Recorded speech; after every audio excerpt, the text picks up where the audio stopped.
llegado el momento, ha llegado la hora que muchos estaban deseando, porque llega el momento de sacar ese instrumento musical que a tanta gente gusta, llamada arpa. Juan José Sánchez Oro, a ver qué nos traes, qué buenas malas prácticas tenemos en esta nueva edición. Hoy traigo 2 arpas. Ya estoy de un virtuoso subido y he traído 2 casos, a ver, sobre los que creo que se puede reflexionar y a ver qué os parece los comentarios que podemos hacer al respecto. Pues traigo un caso que es un histórico dentro del mundo del misterio y luego traigo otro que es mucho más reciente. El caso más antiguo, que ha tenido más trayectoria, es el famoso asunto protagonizado por Michel Gauquelin y el llamado efecto Marte. Y luego tengo un segundo caso que es el de una niña que afirma tener rayos X en los ojos, una niña rusa que se llama Natasha Demkina. Vamos a empezar por el caso más antiguo, el asunto Gauquelin y el efecto Marte.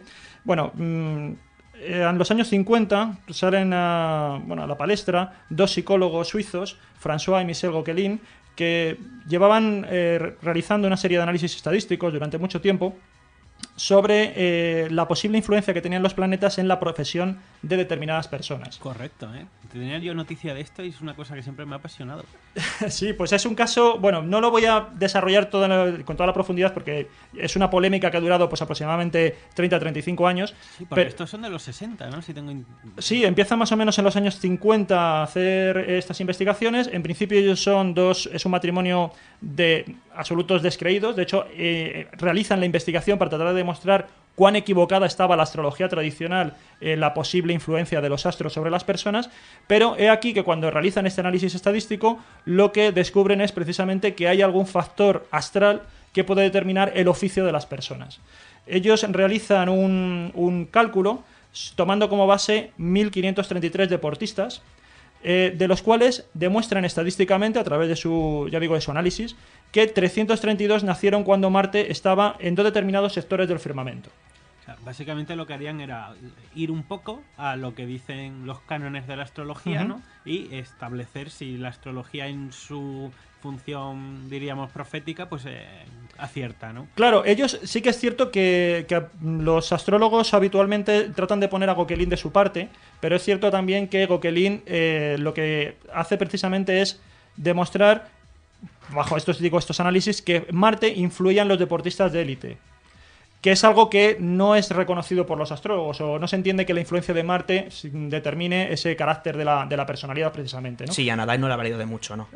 Sí. Entonces, ellos hacen este primer análisis, 1.533 deportistas, de los cuales 332 nacen bajo el supuesto influjo de Marte, cuando lo que se esperaba por azar era que hubiera solamente 266. Hay, por lo tanto, una diferencia de 66 que resultaba muy elevada porque, según los cálculos también que se habían hecho estadísticamente, esto ocurriría por azar en un caso de cada 5 millones. Por lo tanto, aquí ya se puede sospechar que hay una cierta inferencia de causalidad, que es lo que ellos tratan un poco de desarrollar más ampliamente, ¿no?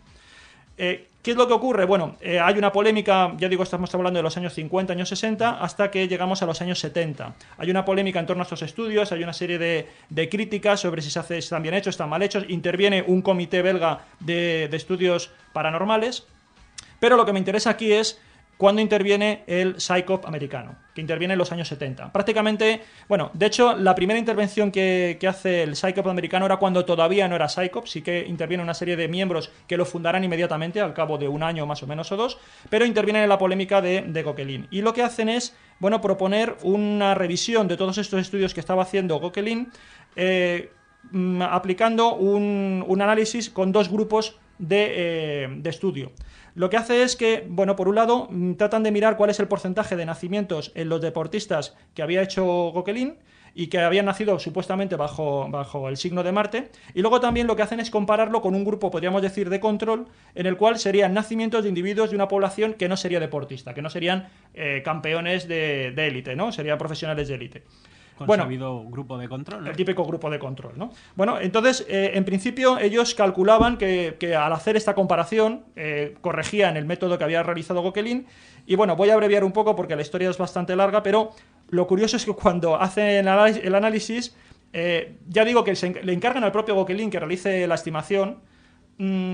lo que ocurre es que precisamente le sale con que el efecto Marte es verdadero, se confirman los resultados. En el año 1977 se publican y lo que ocurre es precisamente que de 303 deportistas analizados hubo 63 nacimientos marcianos, podríamos decir, cuando se esperaban por azar que hubiera solamente 51. Claro, bueno, el efecto Marte está ahí. ¿Podrías repetir las dos cifras de nuevo? Sí, tenemos 303 deportistas analizados, de los cuales hay 63 nacimientos marcianos, es decir, en los sectores estos que comentaba antes, él distribuye el firmamento, 63. lo divide en 63, y de los cuales, por azar, estimaban que debería haber solamente 51. Entonces tenemos ahí 12 de diferencia. Pero ¿y esa diferencia en una población de 300 o sobre los 63 analizados no es, diríamos, una varianza lógica dentro de lo que es un proceso totalmente azaroso? En principio, la cuestión es que si luego encima lo comparas con el grupo de control, en el grupo de control no se notaba ninguna predeterminación, diríamos así, o que se hubiera puesto el acento en el nacimiento de estas personas. O sea, el grupo de control, el grupo este de personas normales, podríamos decir, había una distribución homogénea de los nacimientos, en los que no se observaba ninguna diferencia, y en cambio en este grupo sí que se observa ese valor significativo, ¿no? Entonces, en principio, con estas cifras que estamos comentando, esto que se llamó además el test de Zelen, que fue uno de los encargados del PSYCOP, ¿no?, de hacer esta investigación, bueno, pues resulta que en principio se aceptaba como significativo. ¿Qué es lo que ocurrió? Pues que enseguida empezaron a surgir las críticas dentro del propio PSYCOP, ¿no? Empezó a haber una serie de críticas muy importantes. Hubo una polémica, bueno, que incluso llevó a la dimisión de diferentes medios, de diferentes miembros del PSYCOP. Por ejemplo, pues un profesor de psicología de la Universidad de Ottawa renunció al PSYCOP y en 1982 publicó un artículo diciendo que efectivamente los cálculos que había hecho Gauquelin eran absolutamente correctos. Otra profesora de estadística de la Universidad de California en Berkeley también protestó porque decía que eran correctos y que se estaba habiendo una corriente dentro del PSYCOP tratando de corregir la muestra estadística, de hacer ciertos malabarismos con los datos para intentar ajustarlos y demostrar que la muestra que había manejado Gauquelin no era correcta, que estaba viciada de alguna manera.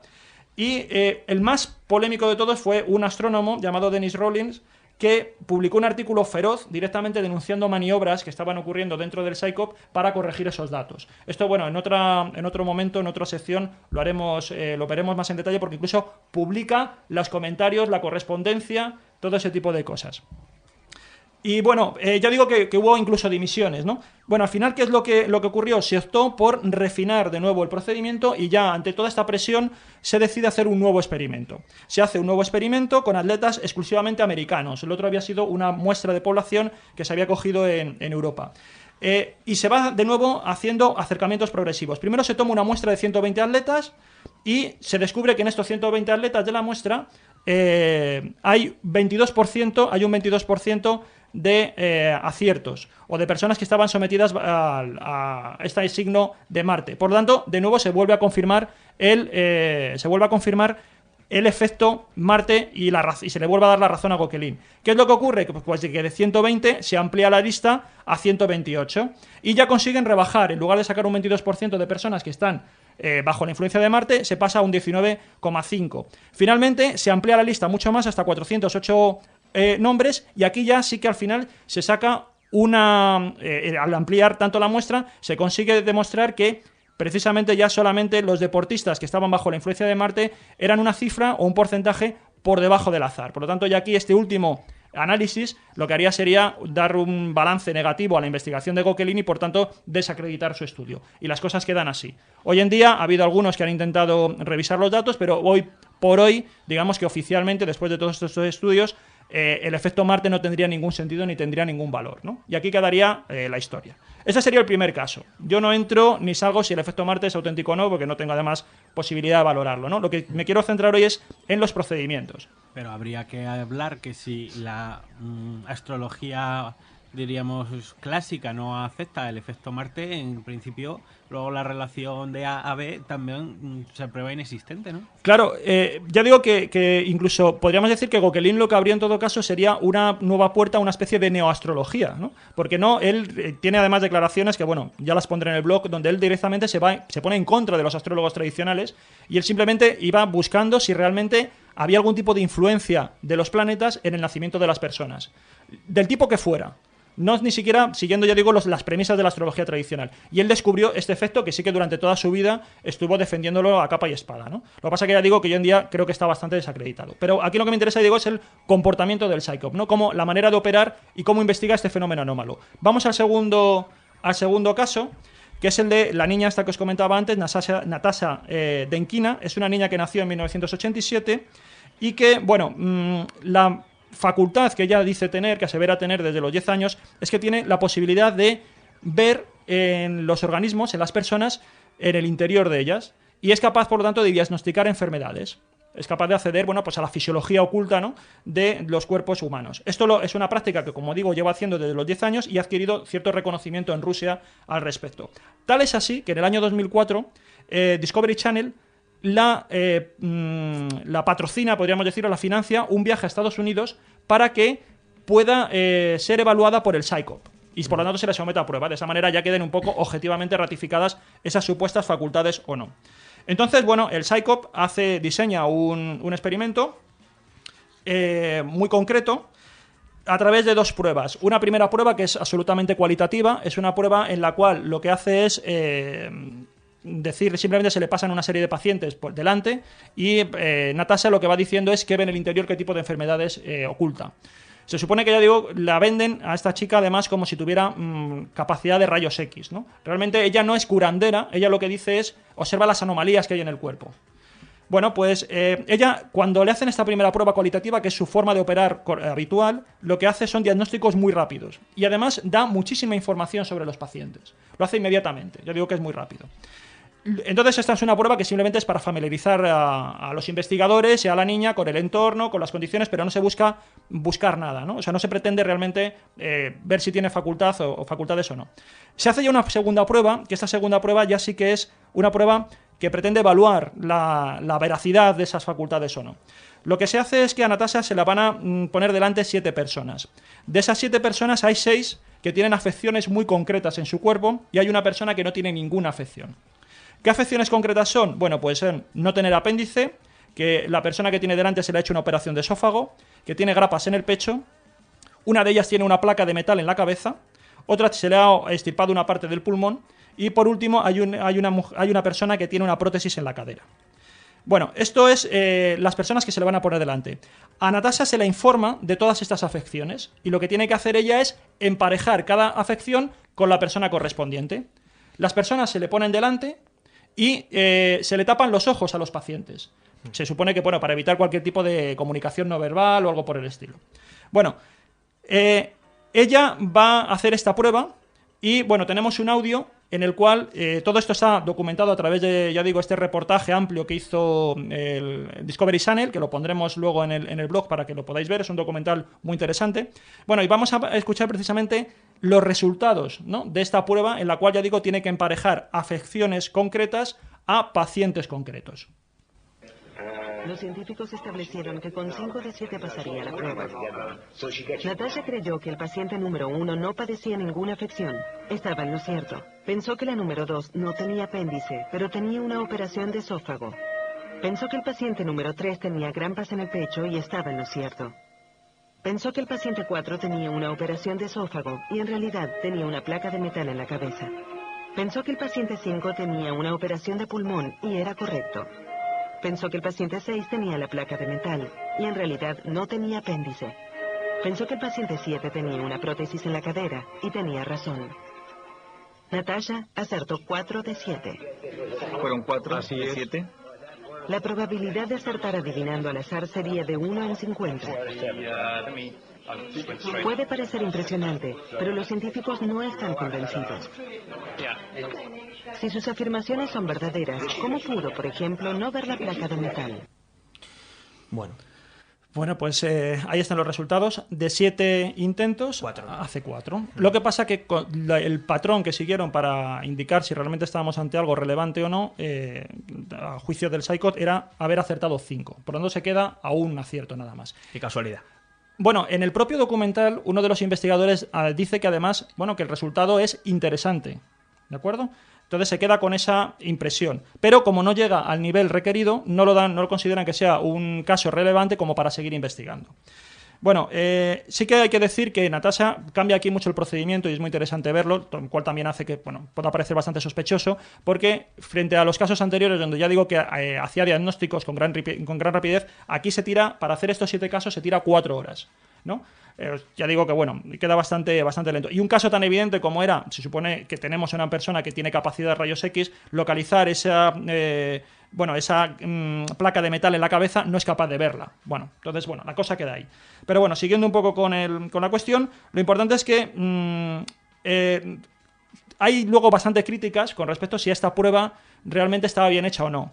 De hecho, el hecho de la circunstancia de que esa diferencia entre 4 y 5 aciertos, algunos investigadores la cogieron y la criticaron porque decían que realmente eso no era algo... esa era una diferencia que podía ser bastante trivial y que merecía la pena seguir investigándolo. Y de hecho, además, confiesan los investigadores que este test se hizo con mucha rapidez porque los productores de Discovery Channel presionaron para hacer esta prueba, bastante deprisa. Y además ellos mismos aceptan que es una prueba absolutamente preliminar, que no sirve nada más que eso para una toma de contacto y ver si tiene cierta relevancia. Pues con todas estas salvedades, lo que se hizo finalmente fue publicar un artículo en el Skeptical Inquirer en el cual se decía literalmente Natasha Denkina, la chica con ojos normales, y el asunto se quedó cerrado y se le dio carpetazo. Entonces, me gustaría, ya digo, sin entrar en el tema de si tienen poderes, no tienen poderes, si hay una influencia de efecto Marte o no, ver un poco el modo de proceder. ¿Y qué es lo que yo observo aquí? Pues me parece que el Psycho profundiza en los fenómenos anómalos un poco a conveniencia y según sus propios prejuicios, ¿no? Claro, no son 4, pero es que tenían que ser 5, ¿no? Claro, y sobre todo que en el caso Gauquelin vemos que repite y repite hasta que da con un dictamen que le es favorable, y en este caso, como el primer caso ya es suficiente, no sigue adelante, ¿no? Entonces, digamos que ante 2 test experimentales que ofrecen dudas, y también podríamos decir que sesgo de planteamiento, solo se va a repetir aquel que ha dado resultados a favor del presunto fenómeno anómalo, ¿no? El otro se deja apartado. Entonces, claro, a pesar de que ya vemos que en los dos hay dudas, porque habría unas cuestiones de protocolo que, no me voy a meter, pero en el caso de Natasha que también se han criticado. Entonces, ¿cómo podemos calificar esta forma de proceder si entendemos que ellos son los abanderados del pensamiento crítico? Se supone que deberían seguir algún tipo de pauta, ¿no? Metodológica que podría, indicar cómo operan. Y en ese punto yo he estado revisando, a ver si encajaba esta manera de operar, como digo, en los filósofos de la ciencia más célebres, ¿no? Por ejemplo, Popper o Kuhn o Lakatos o Feyerabend. Y me he dado cuenta que realmente sí, siguen una pauta lógica muy clara, es decir, no es algo arbitrario. Y la pauta lógica clara que siguen son las leyes de Murphy. Entonces, Murphy tiene una serie de leyes, en concreto hay 3 que yo creo que tendrían bastante cabida dentro de esta manera de operar. Una que es la ley de Gordon, que dice lo siguiente: si una investigación no te merece la pena, tampoco te merece la pena hacerla bien. Otra ley de Murphy es precisamente una ley de Murphy que tiene sobre la investigación. Las investigaciones que realices, sobre todo si son muchas, tenderán siempre a apoyar tus teorías. Y la última, la ley de FET del laboratorio. Nunca intentes repetir un experimento que te haya salido bien. Este arpa estaba muy desafinada, ¿eh? Ya digo, la forma de proceder... Habría además... De las 7 cuerdas que tiene el arpa, hay como mínimo 3 rotas. Hay diferentes vemos que hay diferente interés. Habría una última ley que no es de Murphy, pero es la que se llama la ley de Truman, que dice: si no puedes convencerlos, confúndelos.